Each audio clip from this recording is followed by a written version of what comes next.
হস্তিনাপুরের মহারাজা ধৃতরাষ্ট্র যখন যুধিষ্ঠিরকে অর্ধেক রাজ্য প্রদান করেন, তখন পাণ্ডবদের ভাগ্যে জোটে অনুর্বর জঙ্গলাকীর্ণ এক স্থান, খাণ্ডবপ্রস্থান। প্রথমে সেই ভূমি ছিল নিষ্প্রাণ, জনশূন্য, বন্যপ্রাণীতে ভরা এবং মানুষের বসবাসের অযোগ্য। কিন্তু ভগবান কৃষ্ণের আশীর্বাদ এবং পাণ্ডবদের পরিশ্রমে সেই বনই একসময় রূপ নেয় স্বপ্নের নগরীতে, ইন্দ্রপ্রস্থে। যুধিষ্ঠিরের রাজত্ব লাভের পর তিনি কৃষ্ণের সঙ্গে পরামর্শ করে স্থির করেন এই খাণ্ডবপ্রস্থানকেই তিনি করবেন তার রাজধানী। কৃষ্ণ তখন বলেন, এই ভূমিতে অগণিত সম্ভাবনা লুকিয়ে আছে। যদি আগুনের দেবতা অগ্নি এর বনদাহ সম্পন্ন করেন, তবে এখানে নির্মিত হবে স্বর্গসম এক নগরী। অগ্নিদেব বহুদিন ধরে ইন্দ্রের শাপের কারণে খাণ্ডববনে প্রবেশ করতে পারছিলেন না। বনটিতে থাকতেন নাগরাজ, তক্ষক এবং আরও বহু দেবপ্রাণী।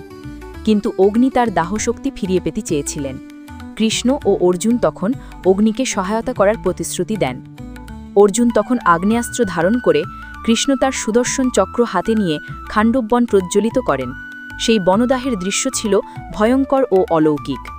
বনদাহের পর আকাশে দেবতারা আবির্ভূত হয়ে কৃষ্ণ ও অর্জুনকে আশীর্বাদ করেন। অগ্নি কৃতজ্ঞতায় অর্জুনকে দেন মহান গাণ্ডীব ধনুক ও অমর রথ, যা ভবিষ্যতের মহাযুদ্ধে তাকে করবে অজেয়। এরপর দেবরাজ ইন্দ্র নিজে বিশ্বকর্মাকে নির্দেশ দেন যাতে তিনি পাণ্ডবদের জন্য নির্মাণ করেন এক অপরূপ নগরী, ইন্দ্রপ্রস্থ। বিশ্বকর্মার দেবতার কারিগরিতে গড়ে ওঠে স্বর্ণ, রূপা, রত্নখচিত প্রাসাদ, ঝলমলে রাজসভা, সুসজ্জিত রাস্তা ও সুন্দর উদ্যান ও পুষ্করিণী। যুধিষ্ঠির রাজা হিসেবে প্রতিষ্ঠিত হন।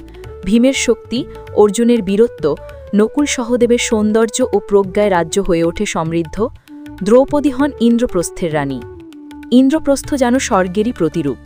দেবতারা এসে প্রশংসা করেন, ঋষিরা আশীর্বাদ দেন, আর জনগণ আনন্দে ভরে ওঠে। কিন্তু এই গৌরবই পরে কৌরবদের মধ্যে জ্বালিয়ে তোলে হিংসার আগুন।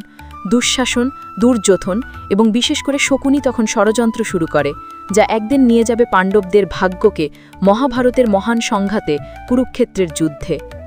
এভাবেই ধ্বংসস্তূপ থেকে উঠে আসা ইন্দ্রপ্রস্থ হয়ে ওঠে পাণ্ডবদের গৌরব, তাদের প্রজ্ঞা ও কর্মের প্রতীক।